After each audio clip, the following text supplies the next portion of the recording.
Welcome to Mighty Married Moms. Join us at our kitchen table twice a week as the Mighty Married Moms, Debbie, Linda, Wendy, invite spectacular guests to weigh in on staying sexy, vibrant, and healthy, building marriages with soul-satisfying connection, raising happy, healthy, successful kids.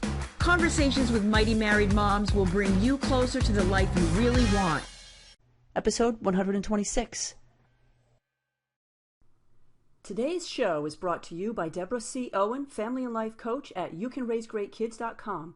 If you are tired of worrying about the choices your kid is making, or tired of the stress of constantly arguing with your kids, or them arguing with each other, then don't wait until you are truly desperate. Get the help you and your family need and deserve today. Connect with your kids with calm compassion. Call Deborah Owen at 978-835-4354. Hello, everyone. Welcome to Mighty Married Moms. My name is Wendy Williams, and I'm from connectagain.org. I'm Linda Tighe from allwellbreaksloose.com. And I'm Debbie Owen from YouCanRaiseGreatKids.com. And welcome to a wonderful conversation we're about to have with a friend and colleague, Nancy Cantor. Nancy is the principal at Cantor Consulting, and she's been working with corporate executives and business owners to develop entrepreneurial thinking that impacts a bottom line and job satisfaction. In addition to personal development coaching, she runs workshops and groups that support teamwork, leadership, and communication. And this is where I know her from. She's the creator and owner of the Dream Factory community and the Entrepreneurial Connection. These provide educational communities for entrepreneurs, and Nancy's developed a model that supports women solopreneurs and small business owners in clarifying their goals and successfully reaching them. Her work in program development has earned Nancy many accolades, including being recognized as Small Business of the Year by the Metro West Chamber of Commerce in 2008. So Nancy, welcome. We're so glad that you're here. Thank you. Thanks so much. I'm thrilled to be here. Good. So tell me, how did you get to be the entrepreneurial guru of the greater Boston area?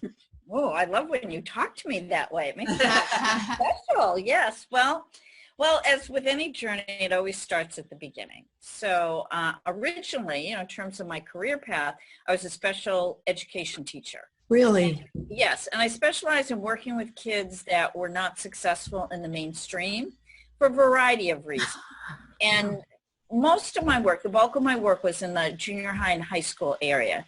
And one of my bigger projects was I was on a team, this was in the 70s, so I just want to give you a sense of it, 1977, and we started an alternative high school for Aspet Valley Collaborative. And we designed it from soup to nuts. So we interviewed all the kids, all the special ed directors, all the parents. We set up the physical environment. We set up the curriculum. And then I was part of that for 5 years. So I love looking at people and getting a sense of where can they grow and develop. I also worked after, I was a special ed teacher, I had my own jewelry design business for a short period of time. I got very interested in yoga and energy, and I created a company called Essential Designs. And I sold to 15 stores in the area, including Kropalo's gift shop. And I did a lot of workshops and taught people about crystals and stones and design, did a lot of custom work and sold to stores, did a lot of wholesale work, but really based on the energy of the stones and how do you empower people with the use of the stones. Wow. And then, I was actually volunteering for a national company that does training and development, Landmark. It used to be Landmark Education, now it's called Landmark. And it was right about the time when I realized I had a manufacturing business. My jewelry business had become a manufacturing business. I had 3 girls working for me, and I realized how stressful it was. And I wasn't very well designed as a special ed teacher coming from there to really run a business. Right. Okay. And right about that time when I was feeling a little stressed, Landmark, that I was volunteering for, offered me a job. And I said, okay, it kind of fit just what I wanted at the time. Right. And they're an international company. I ended up managing the registration department. I did a lot of sales and marketing for them as well. And I was a course leader for them. I ended up leading the 4th part of their curriculum called Self-Expression and Leadership. So I learned so much by working for them. And I ended up working for them for 5 years. During that time, I got married. And I left when I was 8 months pregnant with my son, Greg. So that's kind of the whole story right there. Wow. And, and so I left working full-time staff. That was the type of job where it was your life. It was like your life and soul went into supporting people in their growth and development. And once I had my son, I realized I couldn't work that way. There were 12-hour days, 6 days a week, just couldn't work that way. So I did a couple of projects for them. I worked for their consulting services division for a couple of years, and I did a project representing their wisdom course. But what they would do is every time I filled one of their courses, they would lay me off. So the second time they did that, before I was getting ready to do my third course, I was talking to a friend of mine who was in New York, and he said, you know what, because I said, this is a little bit too long. I really need to go back to work. He said, well, you should be a consultant. And I said, okay, well, what do consultants do? And so he had a model. He's in New York City. It was basically, I would say, more of a coaching model than anything. And right about the time when I was cleaning out my desk, I'd been laid off. I was cleaning out my desk. I was ready to go home. Somebody approached me and asked if they could talk to me. And so my first reaction is, I just want to get out of here. And I didn't really know her, but of course, that's not really the way I like to treat people. So I said, of course. So I sat down with her, and it turns out she was referred to me by somebody I had coached when I had worked for Landmark. So she was referred to me as a coach, that I was a really good coach, and she wanted to hire me. So it wasn't, I didn't even put a shingle out yet, and people were approaching me about coaching. So my friend Mark coached me about what to charge, so I ended up charging a lot more than I would have. She was somebody who, her son had been killed in an accident, her 24-year-old son. She had not worked in several years, and she wanted to go back to work.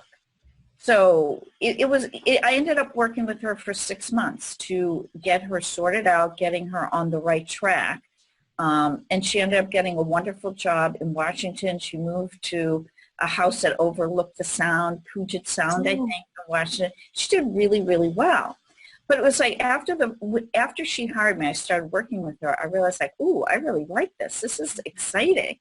And I decided I would reach out to people that I know. So I was a course leader. I was a registrar for Landmark. So I reached out to them. So my second month, I had 6 clients. And then the rest is history. But the reason not the only reason I'm bringing it up, I think it's good to have that, that background about who I am for people listening. But my son was 1 year old. He was how do you say that, 1 year old? That doesn't. 1 year old, yeah. Yeah, 1 year old, yeah. My son was a 1 year old at that point. So when I started the coaching practice, when I was working at Landmark, it worked out fantastically because I didn't have to be there till 11. We had a conference call at 11, and I used to take him to Landmark. He'd come with me. It was an all-woman office. I could nurse him there. I had my own little private area where I worked. I could nurse him, go on my conference call. And then when he got a little bit older, he would get in the stroller with his babysitter, go down the bike path, go to Spy Pond, which is an awesome place with a playground and a pond, have lunch, and usually he'd come back in the stroller with his babysitter asleep. And if he was asleep, I might work a little bit longer. If he was awake, we would leave. So I'd do these nice little 4-hour days. But I always came up with this thing of if my son went somewhere else, he'd have to be having a different and better experience than he would have with me. So I had this babysitter who was a 28-year-old man. That was your bar. Yeah. That was my bar. And I would tell you, he would end up, he loved Chris. He wanted to be with Chris. And Chris was just a big kid in a way, but he was responsible and he could drive, which was amazing. So he could, he could take him places and do things. So that was his buddy, and that worked out great. And the other daycare situation that I set up for him is there was a family that lived right nearby me, like 2 minutes away, and they were Mormon, and they kept having more and more kids. So it was a big family. And Greg has 3 older step siblings, but he was, in some respects, an only child. So I wanted him to have more of that bigger family experience so that when he started, they had 5 kids, and I think they ended up with 7. And after he left being with them, I think they ended up with 8 kids. But he was part of that bigger family, which was really exciting, that he had that experience of the bigger family experience. So I love that too. Yeah, so that's, you and I talked a little bit about what I really wanted to unpack with you, and that you're illustrating that very organic way that you came to being an entrepreneur yourself, is that something in you was excellent, that other people call you up and say, tell me more, I need your input on this, I seek you out for wisdom. And you parlayed that into an income stream for yourself. And then you've kind of built that into what you do now as the entrepreneurial connection that you have, the Dream Factory and so forth. So your first case study about how women can blossom and grow with their own talent pool that's inside of themselves. Is that, would you agree? Oh, I totally agree. And I think it definitely was, whatever I did, it fit my son's needs as well. Like it wasn't just like, because there's a couple things that I tried after my son was born that totally did not work. And I tried, one thing I tried for a week and I said, this doesn't work. And, he was crying. I was upset. Nothing worked. But the project that I took when I represented the wisdom course and we had that 4-hour block and had the babysitter, worked beautifully. The other thing that worked once I started my coaching practice, when I started my own business, is because I used to work at Landmark, I used to work from 10 to 10 at night, 10 in the morning till 10 at night. So my son didn't wake up till 10. And he would stay up till 10. He just got used to that time frame. So when I started my coaching practice, I had 6 clients my second month. I scheduled them all between 6:30 and 9:30. Okay. So I was done with my work by 9:30. And then my son would wake up, and then we would go to the park, and we would go on play dates, and we had a neighbor who had a little girl just about his age, so we would do a lot of stuff with them. So that's how I built my business. Now, when he got, I think, 2.9, they can go to preschool. So at 2.9, and I think he had to be potty trained, which he was. My son's going to love that I said that. So I had, I think, 2.5 hours and 2.5 hours on Thursday and 2.5 hours on Tuesday and Thursday. I'm trying to remember back. And then I started meeting with people. So I'd meet them out at hotels. I rented a little bit of an office space. One of my friends had office space in Arlington. I lived in Arlington. So on Saturdays, I started running a group on creating money. So I had 6 people join my group. I started doing business development groups because a lot of the people I knew at Landmark were business owners. And people would hire me to coach them on anything. But Nancy, let me cut to the chase here. I would like to know, based on your experience, what can our listeners and viewers really pull out of this? Well, I think it's important to know, like when you start a business and you have kids, because this is about moms, I think it's got to be a win-win-win situation. Yes. You have to pay attention to the needs of your kids. You have to pay attention to your needs. Like I definitely needed a professional expression, and the needs of your business. Like your business has got to work, life with your child has to work, and you have to feel like you're having a fulfilling, satisfying life. So it's a design project. So I felt like having certain values, certain rules allowed me to develop exactly the kind of business. And, the first year, I don't know that I got dressed. I could do everything, at home in my pajamas. I was on the phone. And then as my son got older and he went to more things, that's when I started going out to hotels. I rented office space. So it was an evolutionary process based on his growth and development. And you've had experience because of now what you do, you're coaching women on this entrepreneurial path. Do you have an example of somebody that kind of has maybe been a stay-at-home mom or maybe in corporate America, whatever, but maybe they're teenagers or about to go to college, and that's an opportunity when they begin their entrepreneurial process? Do you have an example about what a model for that could look like? Well, I think it's consistent no matter where your kids are at. You have to pay attention to where your kids are at. Like, for example, I started working with somebody. I did a program in Ashland, and I met somebody in Ashland, and she was doing Pampered Chef. So, and she had kids. She had 3 kids, a variety of ages. Yep. And so I met with her. We did a coaching session, and I said to her, how's the Pampered Chef thing working for you? And she goes, well, it's a lot of nights and weekends. And I says, how does that work for you with 3 kids? And she goes, it doesn't work at all with 3 kids because that's when I need to be with my kids. I said, well, what did you used to do? And she said, well, I used to be a corporate accountant. I said, oh, I said, do you have skills along those lines? And it was just at this point where I actually needed a bookkeeper.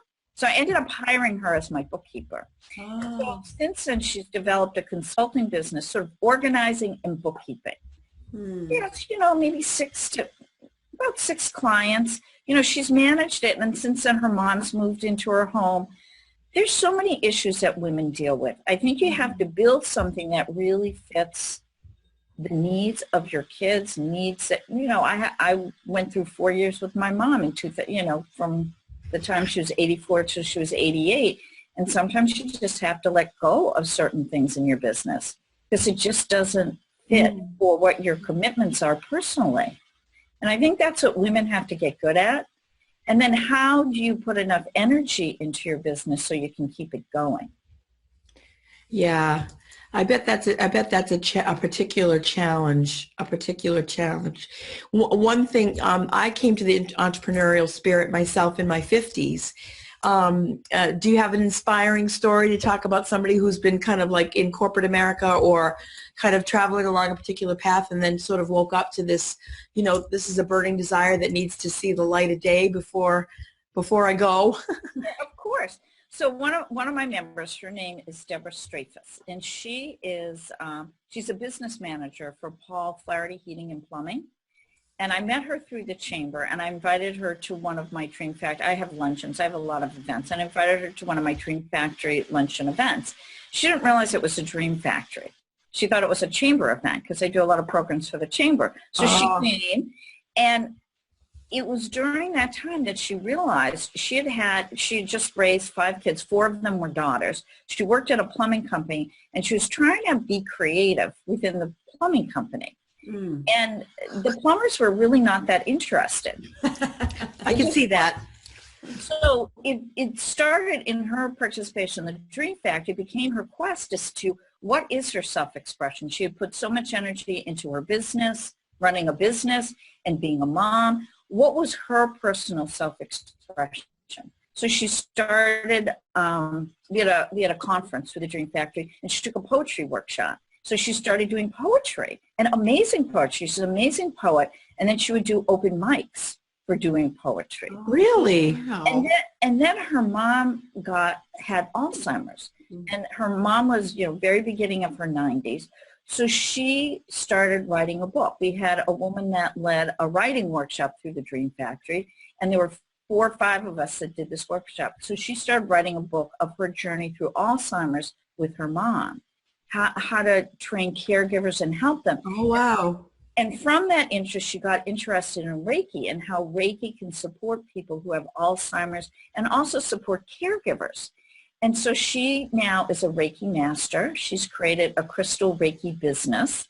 And I'm telling you, she's one of the most talented people. And now she's got an avenue for how to express herself, and it's turned into a business. Wow, that is amazing.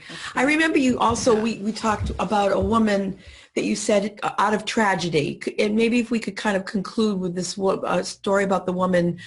So there's these 4 sets of ideas to give our listeners, like I can identify with one of those paths, a young family, a burning desire, or somebody, like you said, that creative energy, how could she express it? And then one that's born out of a really difficult situation. Okay. So one of my members, her name is Judy Giovangelo.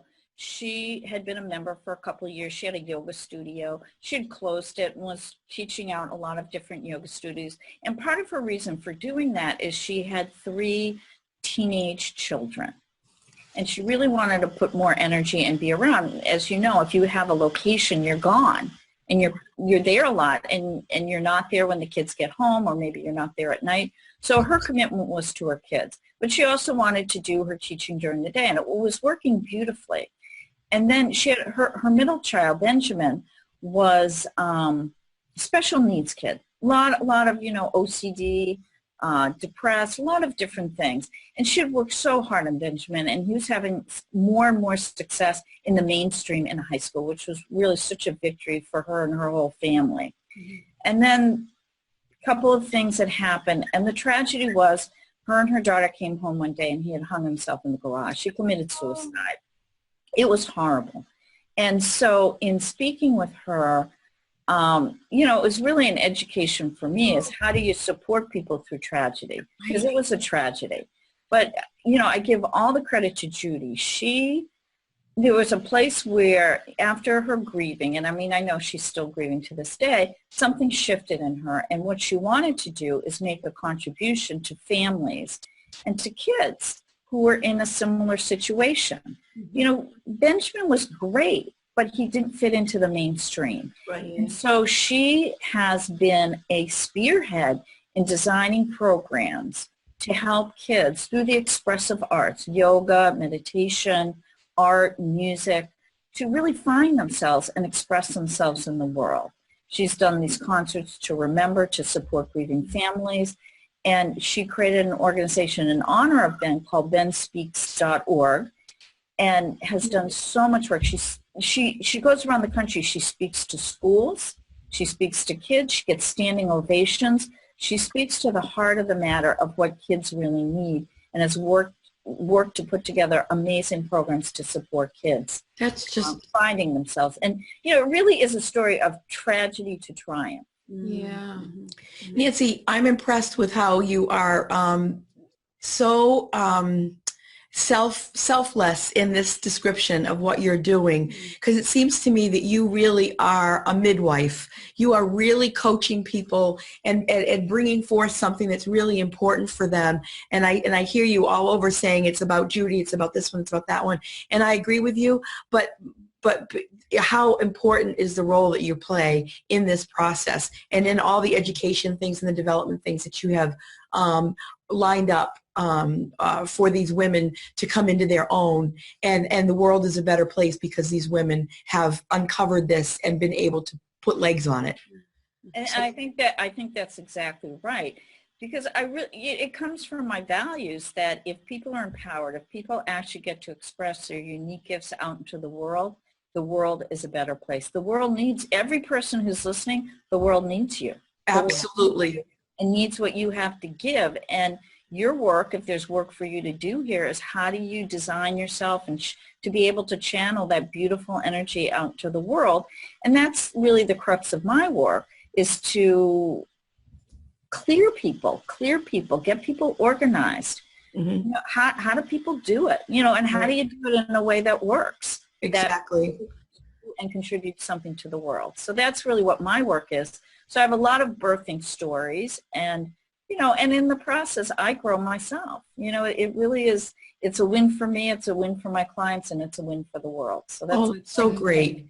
So we're going to end with you telling our audience how they can find you online. Mm-hmm. And I know that you have a lot of local programs in Massachusetts, but I'm assuming that people who live elsewhere can find you.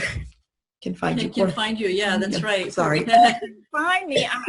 So I actually have 3 different websites, so I think that can be a little bit confusing. But there's a general website, cantorconsulting.com. Okay. So, if you go there, there's a link to the Entrepreneurial Connection, which is small business owners, like 1 to 10 employees, and that's men and women. The Dream Factory community is for women. There's a link to the Dream Factory community. You have to put community in there, and that's the women's organization. But through the Dream Factory, we do have virtual programs. Great.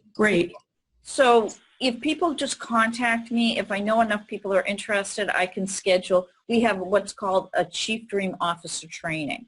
And that's the first thing, where people get their vision, they get organized around it, they work through what sabotages them, and they learn how to create a community of support for their dreams. And we do those as teleclasses, so it's very easy to offer them. Oh, great. Good. Nice. Good. And that's Cantor with a C. So CANTOR consulting.com.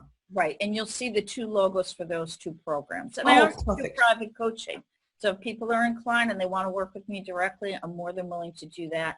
And you can always do Skype and phone. I'm very accessible. Great. That's awesome. Good. Yeah. Nancy, thank you so much for joining us this morning. This has really been inspiring. And after we conclude, I want to talk to you about the person we just had a conversation with. There's some awesome synergies. We do amazing work on Mighty Married Moms. I just got to say, we bring some amazing topics about, again, having the life you really want. So thank you very much for joining us today. And please tell other people about this. Find us on iTunes and give us a rating and review. And again, make sure that you tell others about the Mighty Married Moms podcast, because we do bring you closer to the life you really want. So thanks again for joining us, and have a good day, everyone. Have a great day. Bye. Bye. Thanks. Thank you for joining us for this episode of Mighty Married Moms. Tune in twice a week on Mondays and Thursdays to meet fascinating and inspiring guests who will help you create the life you've always wanted. You can find these episodes and special gifts just for you at mightymarriedmoms.com, as well as a link to our Facebook community, where we continue the conversation around the kitchen table. Please also help share the love by leaving a review on iTunes. We'll see you next time.